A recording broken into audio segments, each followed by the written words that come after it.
Innal hamdalillah nahmaduhu wa nasta'inuhu wa nastaghfiruh wa na'udzu billahi min shururi anfusina wa min sayyiati a'malina may yahdihillahu fala mudilla lahu wa man yudlil fala hadiya lahu asyhadu an la ilaha illallah wahdahu la syarika lahu wa asyhadu anna muhammadan abduhu wa rasuluh. Allahumma sholli ala Muhammad wa ala ali Muhammad.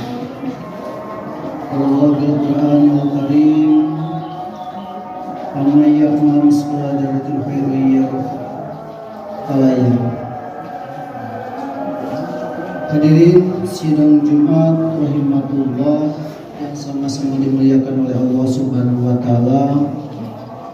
Pertama-tama dan yang paling utama, marilah kita selalu panjatkan puji dan syukur kita kehadirat Allah Subhanahu wa taala, bahwasanya sampai hari ini, sampai detik ini kita masih akan diberikan nikmat dan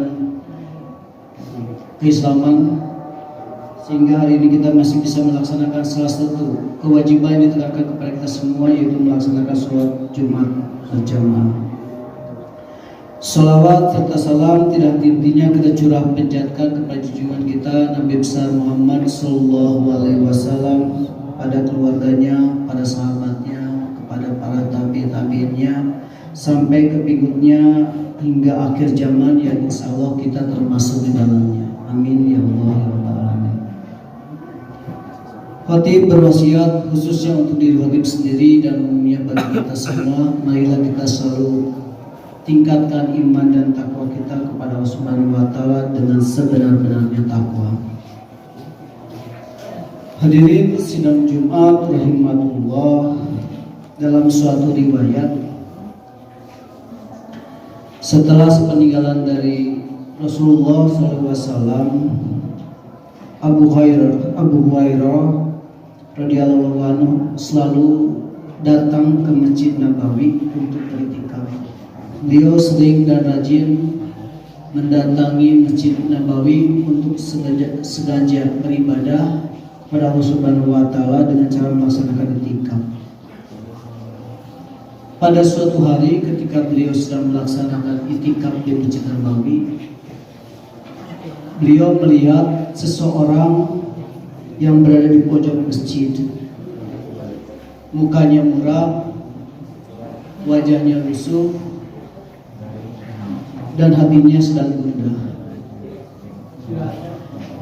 Diamatilah oleh Abu Hurairah tersebut, kenapa si fulan tersebut memiliki sikap yang seperti itu. Akhirnya didatangilah si fulan tersebut dan diajak berbicara.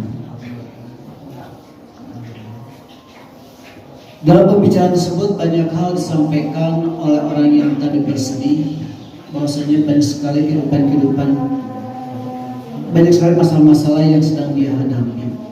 Akhirnya setelah mengetahui permasalahan tersebut, Abu Hurairah tersebut menawarkan bantuannya. Yuk, mari kita sama-sama menyelesaikan masalah tersebut. Selanjutnya orang tersebut diajak keluar oleh Abu Hurairah untuk menyelesaikan masalah yang sedang dihadapi si fulan tersebut. Sebelum keluar, si fulan bertanya, apakah kau akan meninggalkan iktikafmu yang menjadi kebiasaanmu hanya demi menolong diriku? Lalu Abu Hurairah menyampaikan, ya, sesungguhnya aku pernah mendengar dari Rasulullah SAW yang mengatakan bahwasanya sungguh berjalannya seseorang di antara kamu untuk memenuhi kebutuhan saudaranya lebih baik baginya daripada iktikaf di masjidku selama sebulan. Hadirin sidang Jumat rahimatullah, sebagaimana tadi yang disampaikan dalam cerita di atas, seorang muslim sesungguhnya harus memiliki keterpanggilan hati, keterpanggilan jiwa untuk menolong saudaranya, memiliki jiwa dan semangat untuk bermanfaat bagi orang lain dan sesamanya. Baiknya seseorang bisa kita dilihat dari salah satu indikator yang terlihat dalam kebiasaan dia, yaitu kemanfaatannya bagi orang lain, keterpanggilan lainnya untuk berkontribusi menyelesaikan problem orang lain. Bahkan manusia terbaik adalah orang-orang yang paling bermanfaat bagi orang lain. Rasulullah SAW bersabda, sebaik-baiknya manusia adalah orang yang paling bermanfaat bagi orang lain. Hadis riwayat Ahmad Tabrani. Seorang muslim yang baik tentunya harus membikai dirinya dengan misi beribadah kepada Allah Subhanahu wa taala. Itu jelas tujuan utama kita hidup di dunia ini adalah semata-mata untuk beribadah kepada Allah Subhanahu wa taala. Wa ma khalaqtul jinna wal insa illa liya'budun. Tidak semata-mata Allah menciptakan jin dan manusia hanya untuk beribadah kepada-Nya. Artinya ibadah utama kepada Allah Subhanahu wa taala harus kita laksanakan. Tidak boleh dihilangkan, tidak kurangi, malah terus harus dipupuk menjadi lebih baik.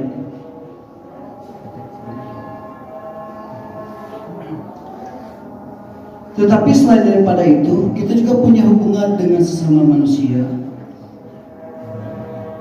Maka orientasi hidup seorang muslim yang baik adalah memberikan manfaat kepada orang lain, menjadi pribadi yang bermanfaat bagi sesamanya, sehingga itu menjadi suatu karakter pada dirinya dan memunculkan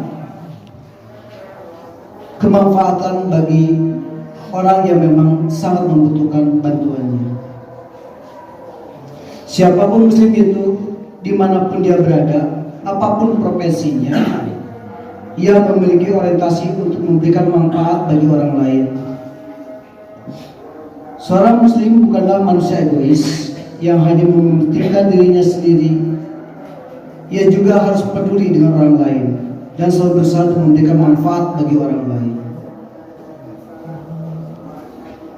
Dalam satu hadis disampaikan, setiap persediaan manusia diwajibkan untuk bersedekah setiap harinya, mulai dari matahari terbit.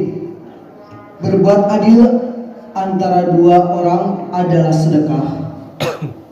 Menolong seseorang naik ke atas kendaraannya atau mengangkat barang-barangnya ke atas kendaraannya adalah sedekah. Berkata yang baik adalah sedekah. Begitu juga setiap langkah berjalan untuk menunaikan sholat adalah sedekah, serta menyingkirkan suatu rintangan dari jalan adalah sedekah. Hadis riwayat Bukhari. Ini menunjukkan bahwasanya yang dimaksud dengan sedekah di sini adalah kebaikan, kebermanfaatan dirinya bagi orang lain.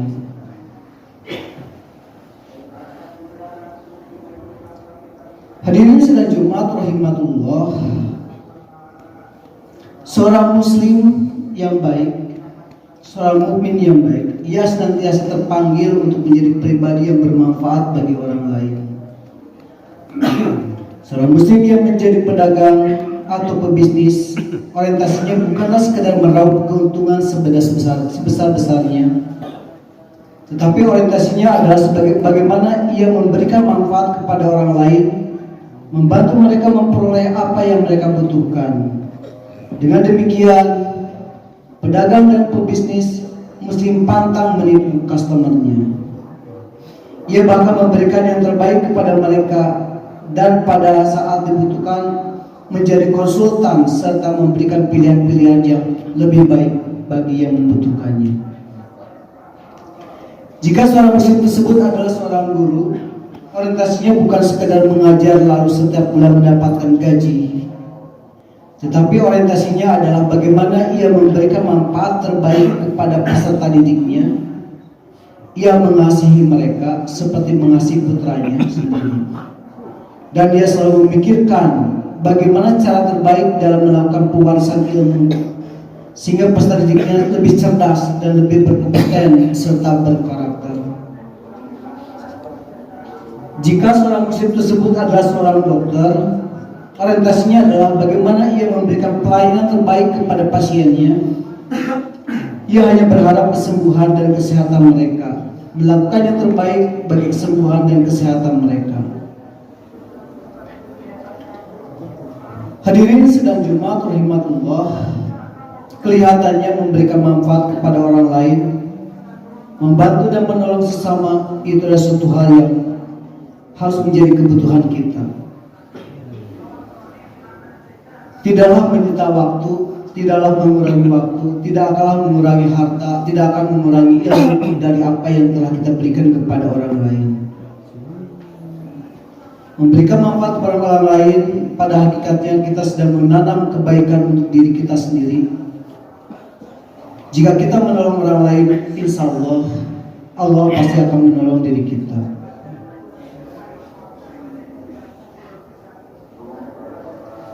Jika kita menolong dan membantu sesama, pertolongan dari Allah bukan sekedar di dunia saja tentunya, tetapi juga di akhirat nanti.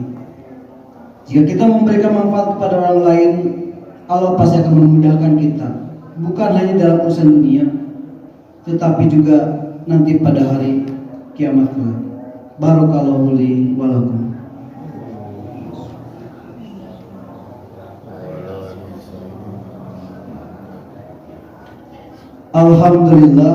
Alhamdulillahi rabbil alamin, wa bismillahir rahmanir rahim, wa ala alihi washabihi ajmain. Asyhadu an la ilaha illallah wahdahu la syarikalah, wa asyhadu anna Muhammadan abduhu wa rasuluh. Allahumma sholli ala Muhammad wa ala ali Muhammad. Amma ba'du.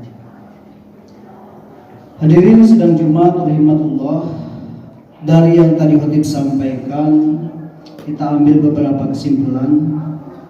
Yang pertama, dengan ilmu, yakini ilmu yang dianugerahkan Allah Subhanahu wa taala kepada kita bagikan kepada orang lain. Kita mengajari orang lain, melatih orang lain, dan memperdayakan ilmu mereka. Itu tidak terbatas pada ilmu agama saja, tapi ilmu dunia pun juga harus kita sampaikan kepada mereka. Mau itu dalam bentuk pengetahuan, keterampilan hidup, serta keahlian ataupun profesi. Yang kedua, kita bisa berbaik dengan harta kita. Kita manfaatkan harta yang dianugerahkan Allah Subhanahu wa taala untuk membantu sesama. Ingatlah, harta itu adalah titipan. Belum tentu harta yang kita miliki itu adalah milik kita sendiri. Makanya jagalah harta tersebut untuk sebagai alat melakukan kebaikan bagi orang lain. Dengan zakat salah satunya kita bisa berbagi dan berguna bagi orang lain. Dengan berinfak juga sama. Lalu kita juga bisa berbagi dengan orang lain terkait dengan kebutuhan-kebutuhan yang memang dibutuhkan. Yang ketiga, dengan waktu dan tenaga kita bisa berbuat baik dengan waktu dan tenaga kita. Yakinlah ketika kita mendengarkan keluhan orang lain, membantu mereka melakukan sesuatu, membantu menyelesaikan urusan mereka dan sebagainya, dengan meluangkan waktu, tentunya itu menjadi suatu ibadah, suatu kebaikan yang bisa kita lakukan. Yang keempat, dengan tutur kata.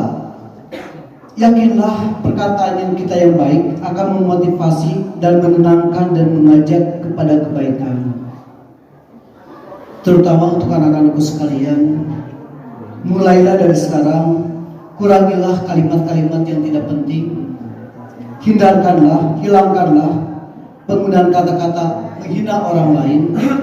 Sesungguhnya hal tersebut bukanlah menjadi suatu kebaikan, justru akan menjadi suatu keburukan buat diri kita. Banyak kejadian di luar sana hanya satu perkataan yang sederhana, perkataan yang menurut kita tidak penting, tetapi menyebabkan seseorang menjadi bermasalah. Jadi jagalah lisan kita untuk menjaga agar ucapan-ucapan yang kita sampaikan adalah hanya ucapan-ucapan yang bermanfaat. Yang kelima, dengan sikap. Sikap yang paling mudah adalah keramahan kepada sesama serta senyum kita di hadapan orang lain. Sesederhana itu kehidupan kita, sesederhana itu kebaikan kita. sangat mudah dilakukan dan itu termasuk memberikan manfaat kepada orang lain. Hadirin sidang Jumat rahimakumullah, seperti yang tadi Khatib sampaikan dalam pembukaan pada surat Al-Jajalah ayat 7, "Pamayam mislu lajaratin khairu yarah," maka barang siapa yang mengerjakan kebaikan meskipun sebesar besi joroh, ia akan mendapatkan balasannya. Percaya dan yakinlah bahwasanya apa yang disampaikan oleh Allah Subhanahu wa taala akan terlaksana dengan apa yang kita yakini. Mudah-mudahan itulah yang bisa saya sampaikan dari khutbah yang kedua ini. Marilah kita bersama memohon kepada Allah Subhanahu wa taala agar di umur kita, agar di sehari-hari kita bisa bermanfaat kepada orang lain, bisa berbuat baik kepada orang lain, dan sisa umur kita itu menjadi ladang ibadah kita untuk mengumpulkan bekal kita di yaumil akhir nanti, sehingga kita termasuk orang-orang yang dicintai oleh Allah Subhanahu wa taala dan mendapatkan surga Allah Subhanahu wa taala. A'udzubillahi minasyaitonirrajim. Bismillahirrahmanirrahim. Rabbana zalamna anfusana wa illam taghfir lana warhamna lanakunanna minal khasirin. Rabbana la tuzigh qulubana ba'da idh hadaytana wa hab lana min ladunka rahmatan innaka antal wahhab. Rabbana atina fid dunya hasanah wa fil akhirati hasanah wa qina adzabannar. Subhana rabbika rabbil izzati amma yasifun wa salamun alal mursalin walhamdulillahi rabbil alamin. Wassalamualaikum warahmatullahi wabarakatuh.